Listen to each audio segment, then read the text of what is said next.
When BMW bought the Rover car company, they kept the Land Rover Range Rover trucks for a few years and then sold them on to Ford. What they didn't sell was the Mini name. They figured that was a brand worth keeping, and they were right.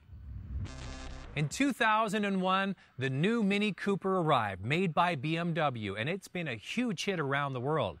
In 2007, BMW redid the Mini with slightly different dimensions on the outside and a new engine. In 2008, BMW came up with this, the Mini Cooper Clubman, a bigger Mini, trying to appeal to a different market.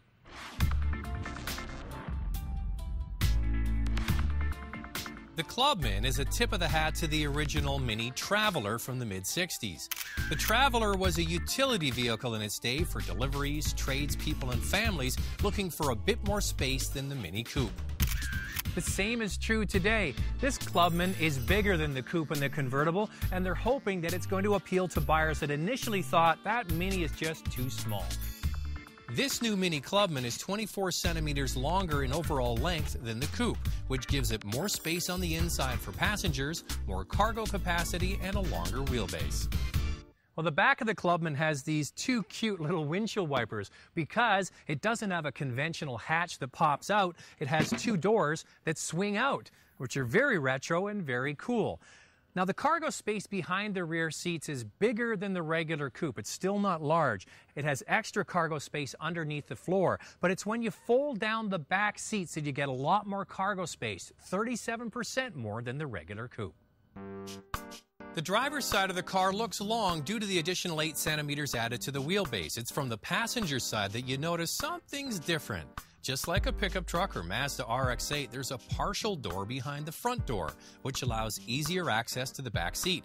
Mini calls this door the club door, and it can only be opened by the front passenger once the front door is open. Not handy for kids. Speaking of kids, the back seat now has more legroom, though it's still a space only kids or adults on short trips would enjoy.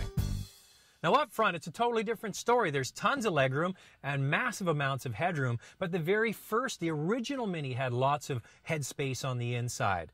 Now this is the Mark II version that's been made by BMW, and the interior materials are much better than that first attempt by them. But still dominating the middle of the dash is this oversized speedo with the radio incorporated. There's lots of toggles, switches, and rotary dials. At first seem a little bit overwhelming and foreign, but after a while the driver does adapt. We're not crazy about the way the fan and the heat switches, you have to move them up and down. We prefer a side-to-side rotary switch. Couple of ways to describe this car: busy, trying too hard, but you know what? You're either going to love it or hate it.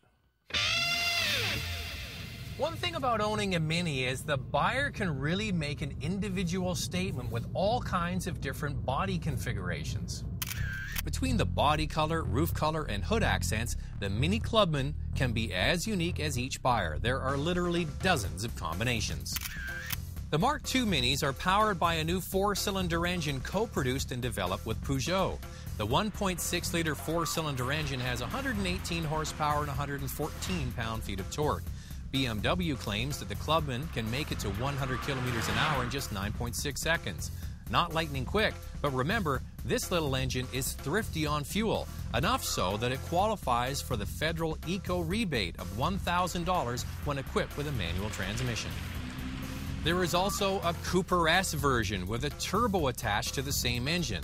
This produces significantly more horsepower at 172. Now that's more my speed.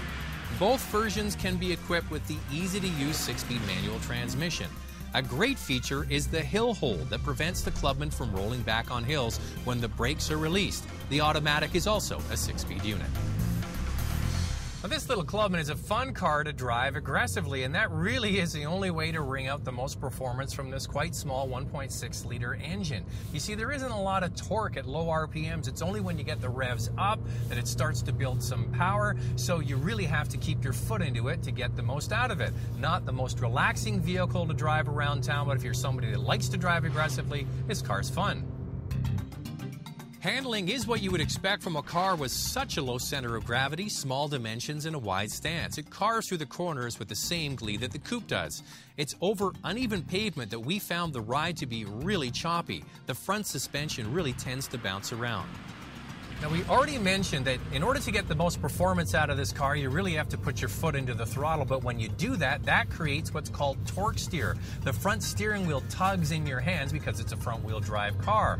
And the other thing is, this car tram lines down the road. It catches all the ruts, and it really is quite a handful on uneven pavement. So if you're looking for a laid-back, relaxed ride, you might want to pass on this car. The Clubman starts around $26,000. That's one of the problems. If you're wanting a compact car with utility, you can get one for a lot less money than this. If you want the Cooper S version, it starts over $31,000, so these vehicles are not cheap. They're trying to appeal to somebody that wants a bigger Mini, but people who buy Minis already know they're small cars. You know who's going to buy this? A company, and they're going to string their logo down the side of it as mobile advertising. The Clubman might be trying to appeal to more people, but might not be appealing to anybody. Time will tell.